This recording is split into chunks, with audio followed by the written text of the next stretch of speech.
Selamat pagi, selamat siang, selamat sore, dan selamat malam. Saya ingin menjelaskan materi manajemen strategis tentang tujuan umum manajemen strategis.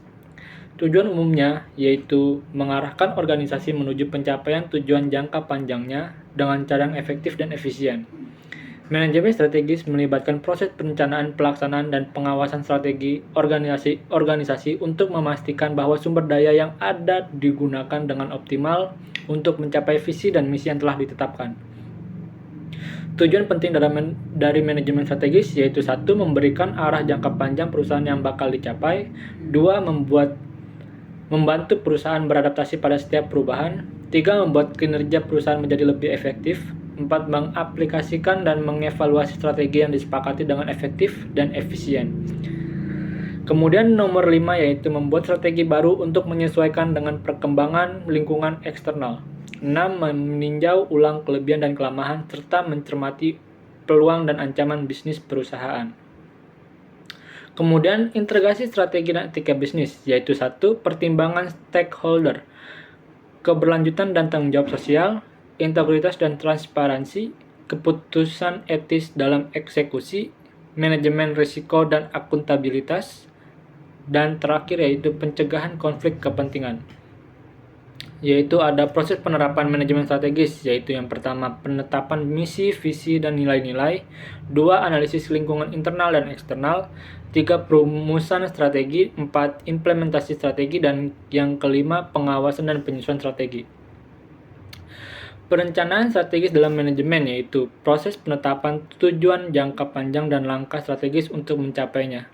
Yang kedua, harus mendorong inovasi dan perubahan. Yang ketiga, elemen penting seperti visi, misi, dan nilai-nilai. 2. Analisis SWOT. 3. Tujuan jangka panjang dan pendek. Dan yang keempat, rencana aksi. Proses penerapan manajemen strategis ada 3 tahap utama, yaitu yang pertama, formulasi strategi, yaitu ada analisis internal dan eksternal. Yang kedua, ada merumuskan visi, misi, dan tujuan atau SWOT. Yang ketiga ada pemilihan strategi dan rencana aksi. Kemudian yang kedua ada implementasi strategi yang terdiri dari menyediakan sumber daya, kemudian ada menyusun struktur organisasi, dan kemudian melibatkan karyawan dan membangun budaya.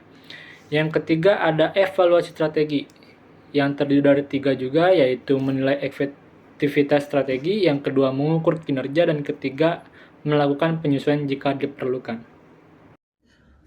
Apa aja sih tahap-tahap manajemen strategi? Yang pertama itu ada perumusan strategi, penerapan strategi, dan penilaian strategi. Istilah-istilah kunci dalam manajemen strategi. Pertama, keunggulan kompetitif, yaitu segala sesuatu yang dapat dilakukan dengan jauh lebih baik oleh sebuah perusahaan bila dibandingkan dengan perusahaan lain. Yang kedua, penyusunan strategi, yaitu individu-individu yang paling bertanggung jawab bagi keberhasilan atau kegagalan sebuah organisasi. Yang ketiga, pernyataan visi untuk menjawab pertanyaan kita ingin menjadi apa. Keempat, peluang dan ancaman eksternal, menunjukkan pada berbagai tren dan kejadian yang dapat secara signifikan menguntungkan atau merugikan suatu organisasi di masa yang akan datang. Yang kelima, kekuatan dan kelemahan internal, merupakan aktivitas terkontrol suatu organisasi yang mampu dijalankan dengan sangat baik atau buruk. Yang keenam, tujuan jangka panjang, yaitu hasil-hasil spesifik yang ingin diraih suatu organisasi terkait dengan misi dasarnya. Yang ketujuh, strategi, adalah sarana bersama dengan tujuan jangka panjang yang hendak dicapai. Yang kedelapan, tujuan tahunan, adalah tonggak jangka pendek yang mesti dicapai organisasi untuk meraih tujuan jangka panjangnya.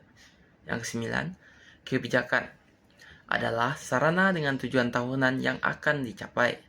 Kebijakan ini meliputi pedoman, aturan, prosedur yang akan ditetapkan untuk mendukung upaya-upaya pencapaian tujuan. Apa aja sih manfaat dari manajemen strategi?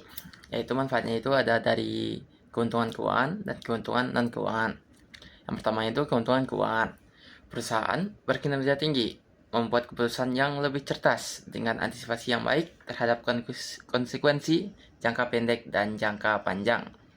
Yang kedua, keuntungan non-keuangan, yaitu keuntungan-keuntungan nyata lain seperti meningkatkan kesadaran akan ancaman eksternal, membaiknya pemahaman akan strategi pesaing, naiknya produktivitas karyawan, menurunnya resistensi pada perusahaan, dan pemahaman yang lebih jelas akan relasi kinerja imbalan.